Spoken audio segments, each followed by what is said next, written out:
Hello, long time no record. This is my blog from January 15th into the new year, 2019. We're into a flow that is supposed to carry us for the next 17 years. This one is called Gimmicks and Tomfoolery. We are in Tricksville. The lies are truth, the truth is fake, the authority is corrupt. We are offered rotten fruit, stinking of decay, as the pulpy juices drip between the fingers of the system titans.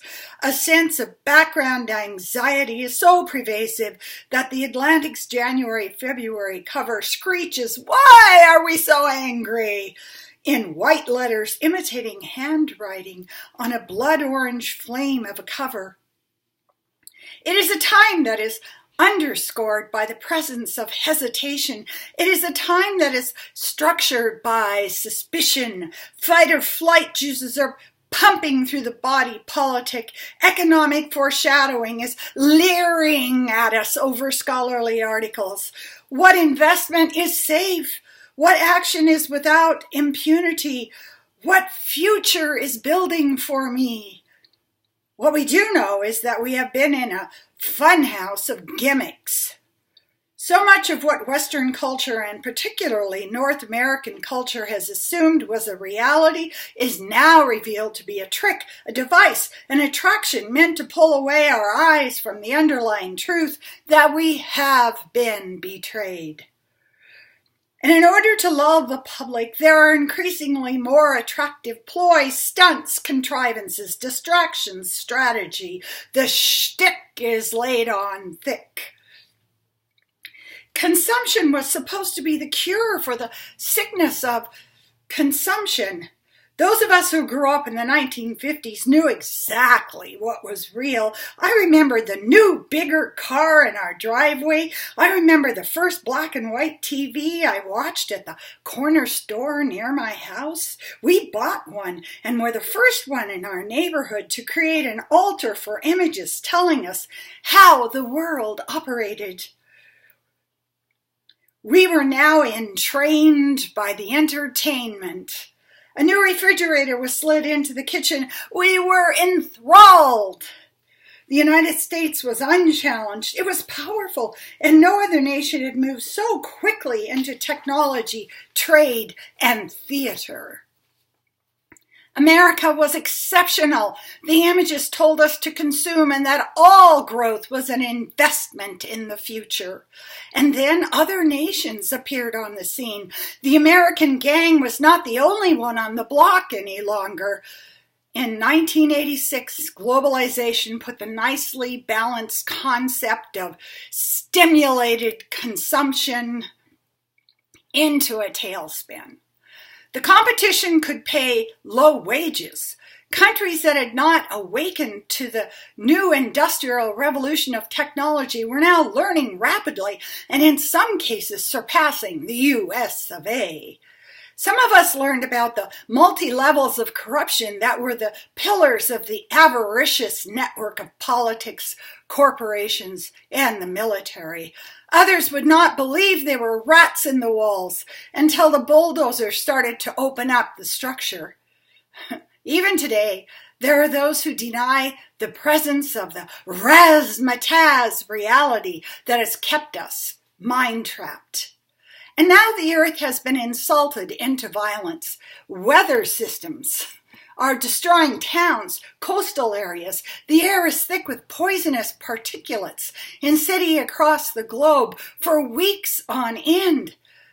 Anger is one of the densest forms of communications, says the Atlantic article. It conveys more information more quickly than almost any other type of emotion. If anger has become less episodic and more persistent, a constant drumbeat in our lives at the present time.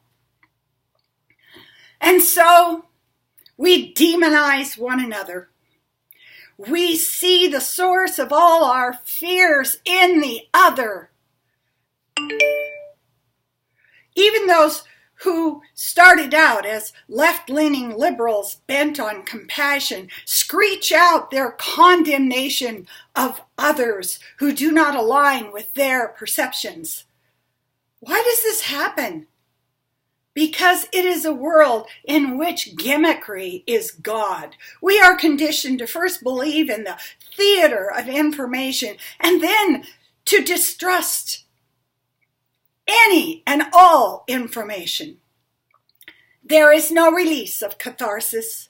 There is no cavalry trumpet telling us that we are saved. Diatribes of molten anger spew out in social media. We were promised the golden ring. We were promised the gifts of exceptionalism. We have been gifted, grifted, torn away by the system. Some react by reaching out for even more gimmicks. Some buy into consumption as a soothing ritual. Some continue to gain weight as they feel the sense of emptiness within. Netflix binge watching can put off contact with an individual's particular circumstances for days on end, and I know that. The Chi-Chi razzmatazz theater lost leader schemes simply don't work anymore. We are waking up and we are starting to realize that the only way out of this dystopia of chaos is to take responsibility for our own actions, our own thoughts. Now is the time to observe the self and ask, what am I feeling? What am I afraid of? How do I choose to treat others? Yes, the system has failed, but that failure was always built into it. It is not new. We are just at a conjunction of forces that will not allow us to trance our way through our lives any longer.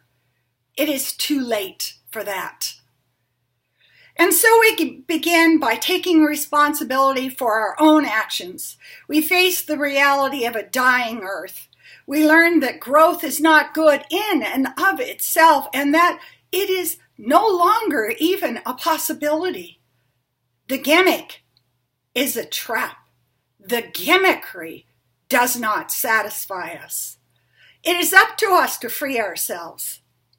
Each of us, alone in our own lives. Thank you.